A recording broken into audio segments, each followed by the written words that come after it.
So this is just 3/4 inch MDF. Looks like I use it as somewhat of a template at some stage.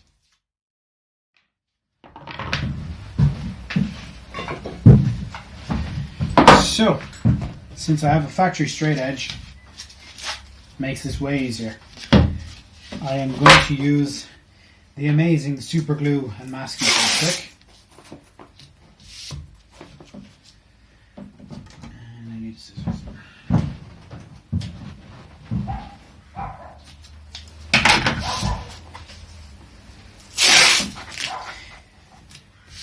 If you don't know this trick, what rock have you been living under? But it is basically, instead of double-sided tape, which does tend to leave a sticky, icky residue, and I'm just laying this off roughly. This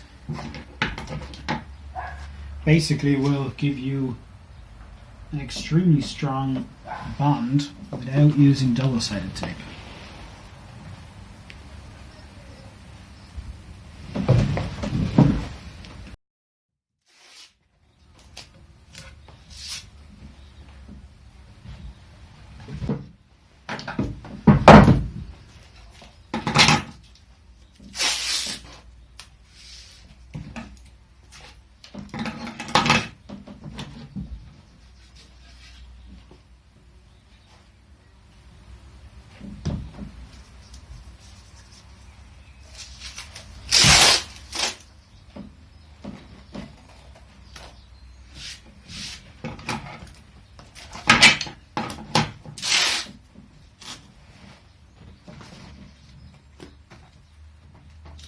When you do it this way around, the proper way around, you can actually get it correct.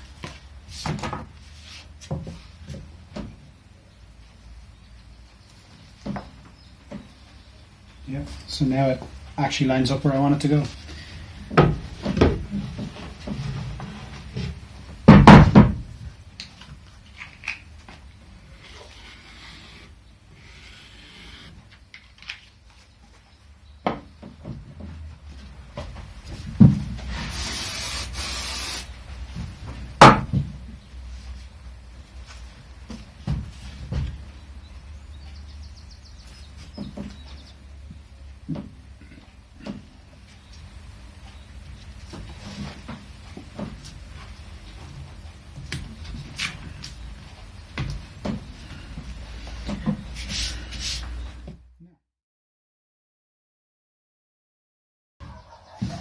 Alright, so that's all nicely cut out.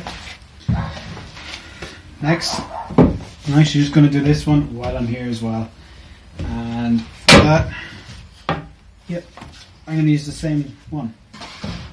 Now, I want that card in it. So, to get that, put down the masking tape, nice thick masking tape.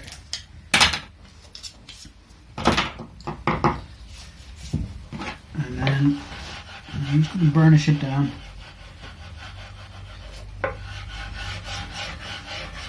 Now this does not have to be exact. This is, I need it to cover, or I need it to be this side of all of these guys, just so I cut them all down. But it doesn't have to be absolutely perfect. So there's the edge there. And there's the edge there. And I actually want it there.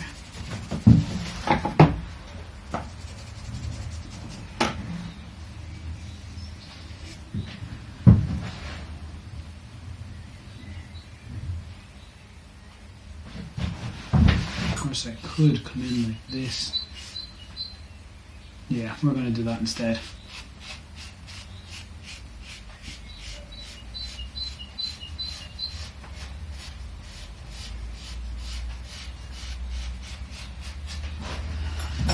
Again, not an exact size. Now pop that off.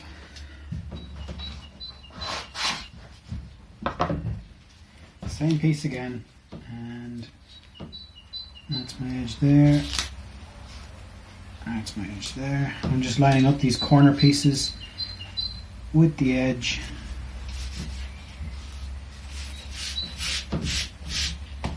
And over to the bandsaw.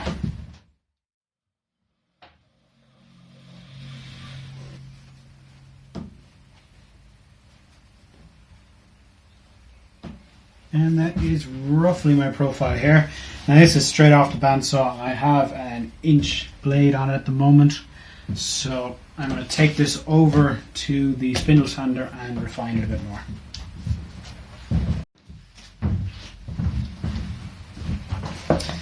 Now, refined on the sander. And I want it pretty much there.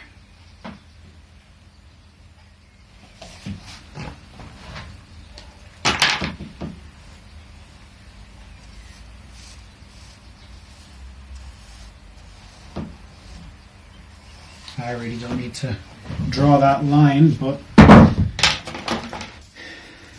doing it pretty much for the masking tape.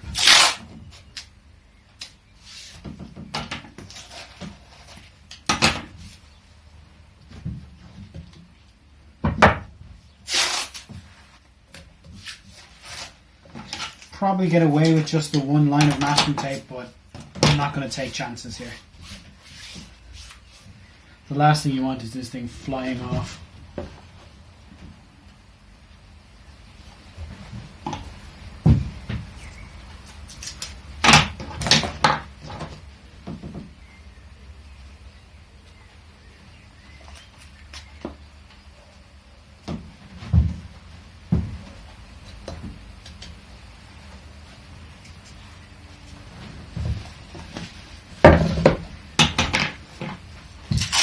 Just there, I just marked where the masking tape was, just because I can't properly see it.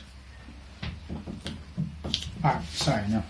Because if I put it on as I did for the back, which is just a straight line, this one, if I put it on the other side and then flipped it, it would be backwards or something. No good.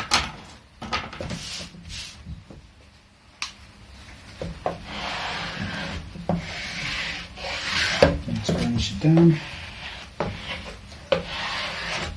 The bottom of the super glue can does work nicely for burnishing down like that.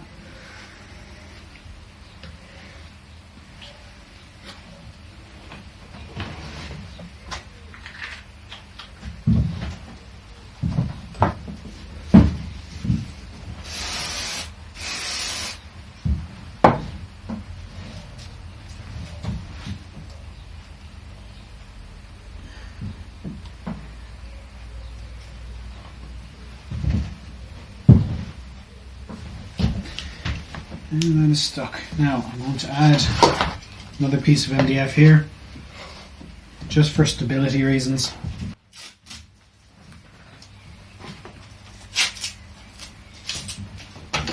Again, masking tape and super glue. It's easy, it's quick. That's pretty much all you need.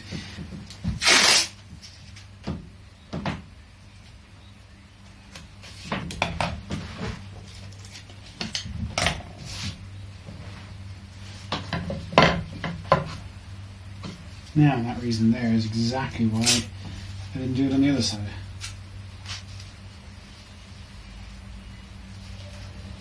So when I flipped this piece, it didn't actually fit.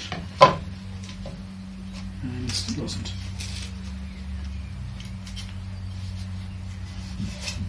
I have also done before where I'll super glue the two pieces of masking tape and then stick the other piece on top. That works. It's not bad. It's not great, but it works.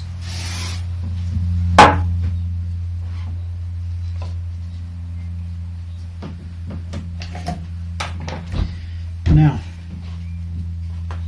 over to the tailor router, and I'll be back in a minute.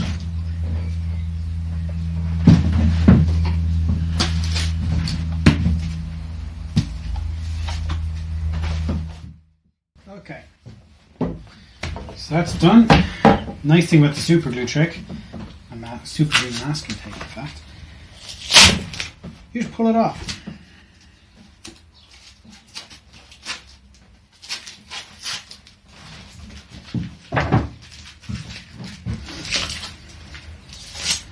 So, to my mind, that looks a lot better already.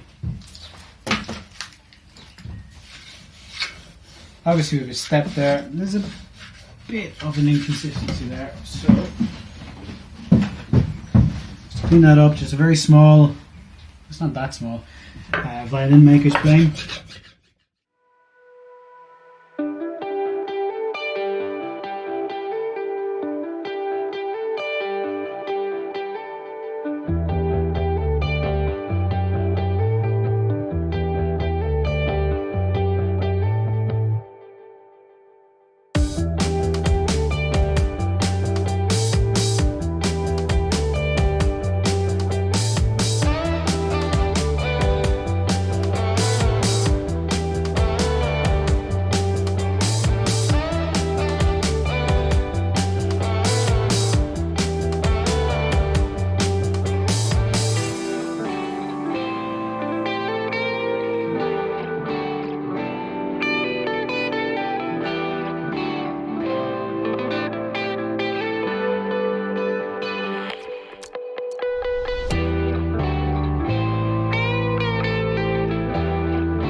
Now that'll do. The sander will actually make pretty quick work of that. Now, I think I am going to go with the ash for this.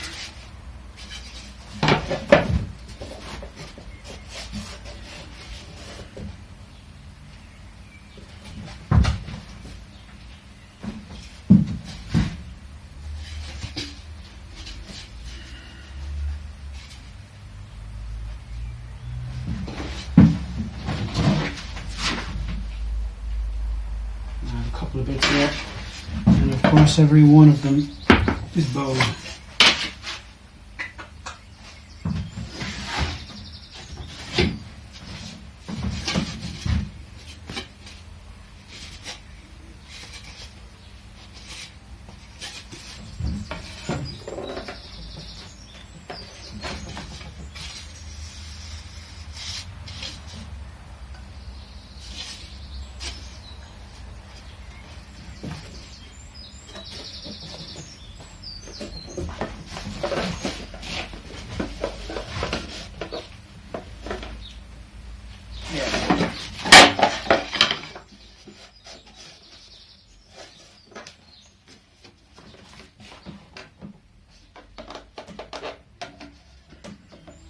The fact it's bowed shouldn't be a problem. I think once I get screws onto it, it'll fix that bow.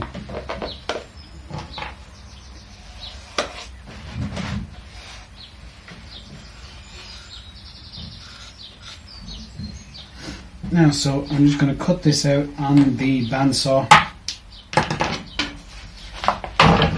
and then I'll screw it down where it needs to be, and I'll carve while it's screwed down. It's the easiest thing to do.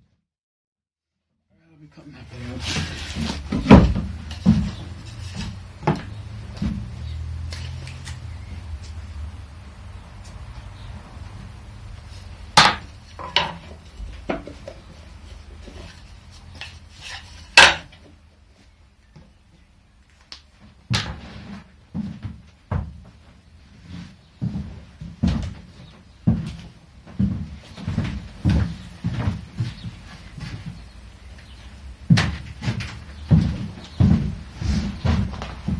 Now,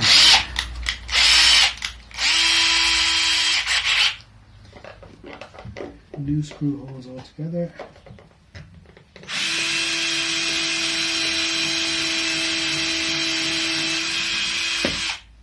And there.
Now I do want these countersunk.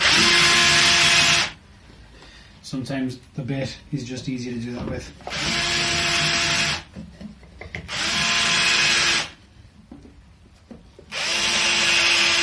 Probably very bold.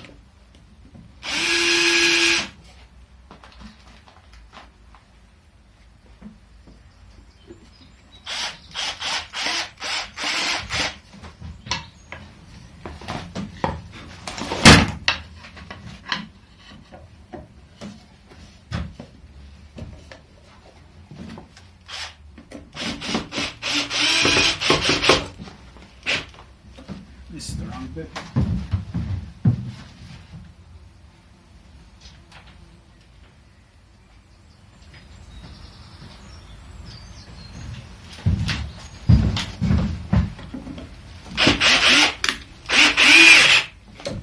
Much better.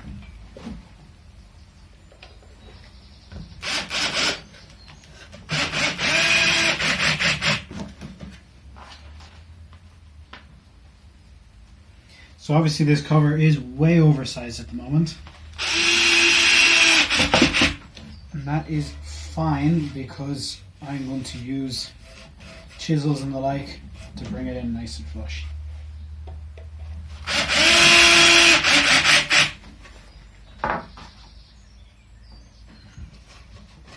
Forward enough there.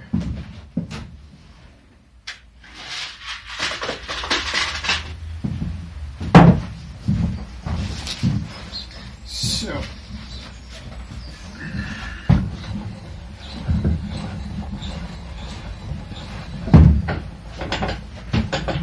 into the vise,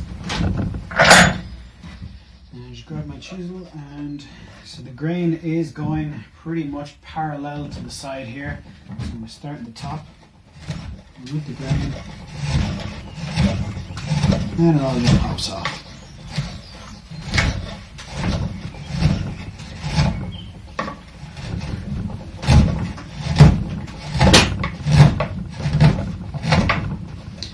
So this ash is Irish ash, the cover, whereas that is not Irish ash on the guitar itself. I believe it's Dutch ash, but it is definitely, definitely quite a bit softer. Irish ash is just like steel.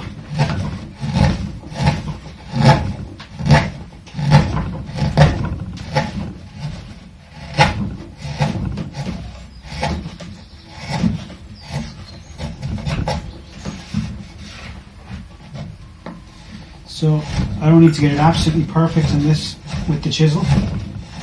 Pretty close is fine for the chisel. I'll then use the small plane again just to bring it absolutely perfect.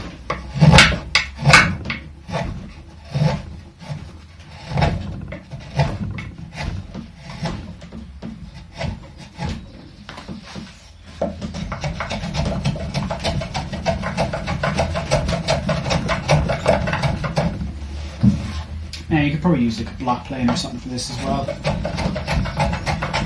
I just like to use this plane.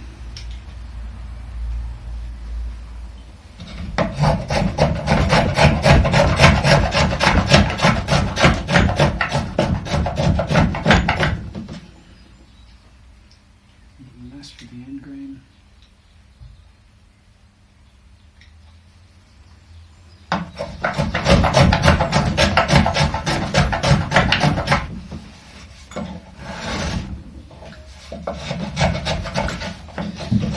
I'm just going to give it a bit of a bevel as well.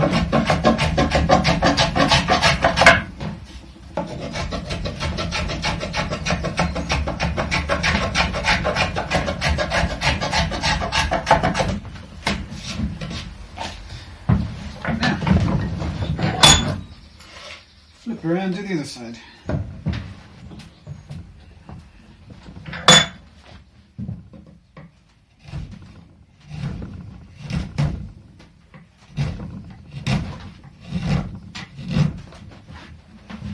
Same story again, just force in with the chisel. Get it out of that.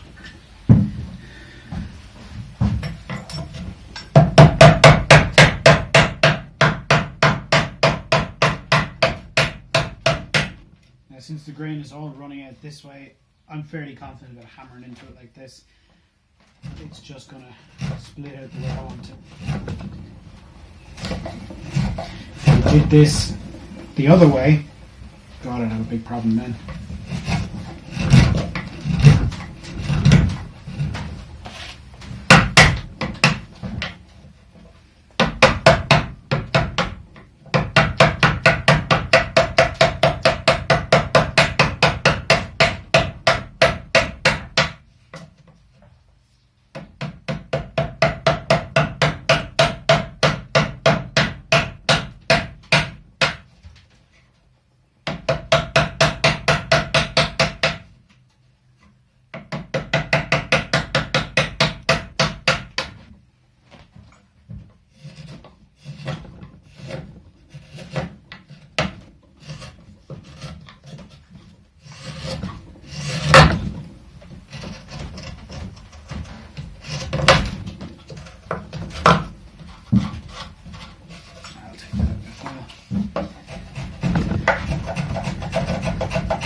Okay.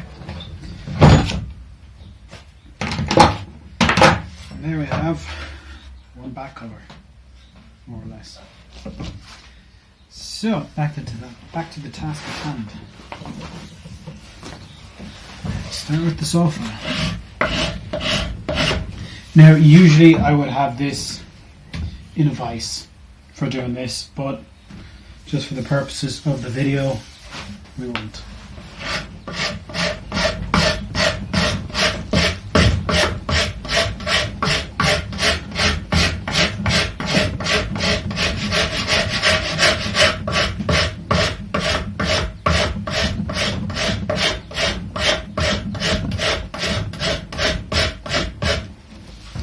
So this, as I said earlier, this is Shinto saw rasp.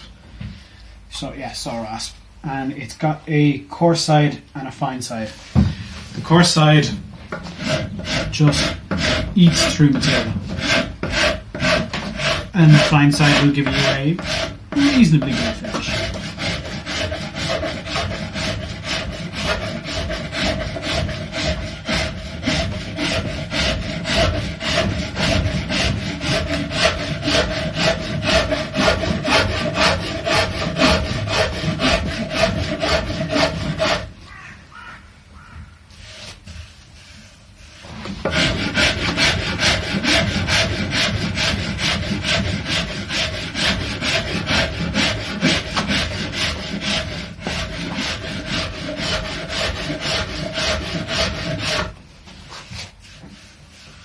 Yeah, I like that. Now, when it comes to carving, pretty sure wood in general at all, the most important sense you have is touch. I'm feeling this, I'm feeling where the contours are. That's pretty much a straight contour, which is exactly what I want. And my line there, I'm not actually carving to that line. I just know that that line is where the carve is going to end. But touch, it's all about the touch, how it feels. You can make it look good, but if it doesn't feel good, it's useless.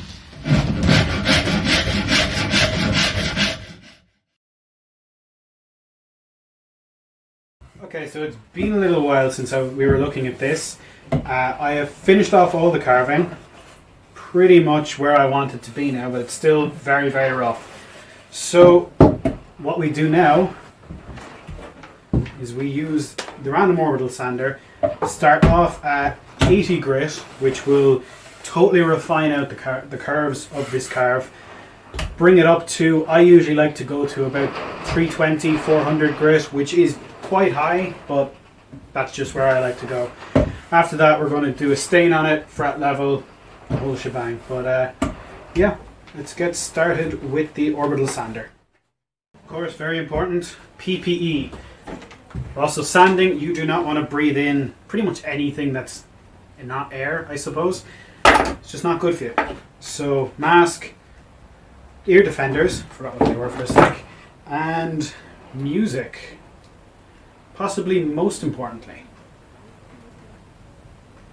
So, a bit of Wolf Alice, I think.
Okay, so we're going to call it there for this video. You can come back in the second video. We're going to do some finishing on it. I've got a pretty good idea for this. I think I'm going to go for a nice green using the Kita dyes, Kita powdered dyes. Really, really good. Highly recommend. I'm also going to veneer the front and I think the back as well of the headstock. It's an effect I really like and I think it'll work well here. So join me for the next installment of this, hopefully in about a week's time. Thank you very much for watching this to the end. Drop a comment if you have anything to comment about. Drop a like if you liked it. Thanks very much.